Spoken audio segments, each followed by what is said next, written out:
AP ప్రజాగ్రామ ward volunteer association ప్రధాన కార్యదర్శిని, అలాగే CI2 అనుబంధంలో state member అండి. అయితే ఇప్పుడు మా డిమాండ్ ఏంటంటే వాలంటీర్ వ్యవస్థే లేదంటున్నారు.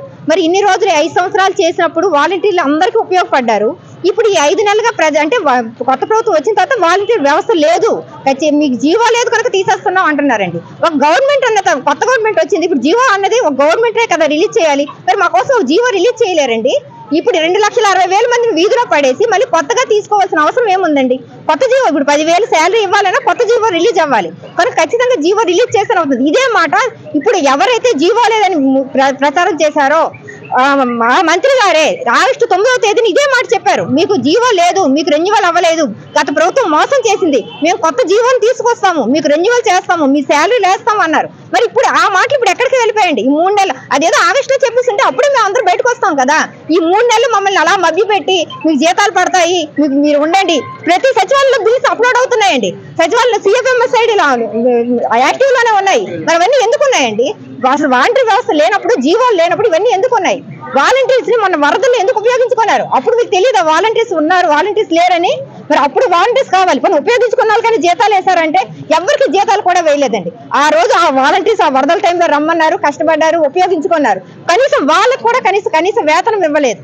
అంటే మీకు ఉపయోగపడినప్పుడు మాత్రమే వాలంటీర్స్ పనికొస్తున్నారండి, తర్వాత మాత్రం వాలంటీర్స్ ఆ వ్యవస్థ అనేది మీకు అవసరం లేదు. కానీ మాకైతే 5 సంవత్సరాల కష్టం అండి ఇది. మీరు అలాంటి మీకైతే అందరూ ఉన్నవాళ్ళు అవ్వచ్చు, మేము మధ్య తరగతిలో ఉన్నవాళ్ళం, మాకు 5,000 10,000 చాలా అవసరం. ఈ 2,60,000 మందికి మాత్రం ఖచ్చితంగా వాలంటీర్ జాబ్స్ అనేది ఇవ్వండి. దయచేసి కొత్త జీవో తీసుకొస్తే ఇప్పుడు అందరూ 35 నుంచి 40 సంవత్సరాల్లోకి వచ్చారండి, ఎవరికి ఎక్స్పీరియన్స్ లేవు, వేరే దగ్గర జాబ్స్ కి వెళ్తున్నా ఎక్స్పీరియన్స్ అడుగుతున్నారు. ఈ 5 సంవత్సరాలకి ఏం ఎక్స్పీరియన్స్ చేస్తాము? అదేదో నిరుద్యోగ వృత్తి ఆపేయండి, నిరుద్యోగ వృత్తి ఎవరికి అవసరం లేదండి ఈ రోజుల్లో. ఆ నిరుద్యోగ వృత్తి బదులు అందులో అమౌంట్ కలిపి మాకు ఎక్కడో దగ్గర పని చూపించి మాకు ఇవ్వండి ఉద్యోగాలు, మేము చేస్తాం, ఈ ప్రభుత్వానికే చేస్తాం.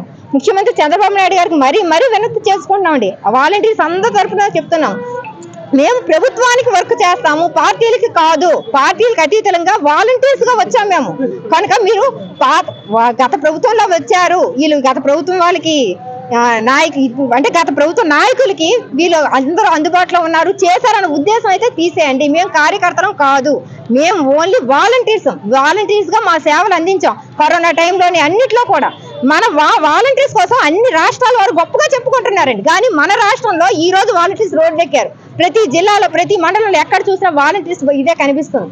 కొంచెం అర్థం చేసుకోండి, గవర్నమెంట్ వాళ్ళందరికీ వినతి చేస్తున్నామండి, దయచేసి అర్థం చేసుకోండి ప్లీజ్.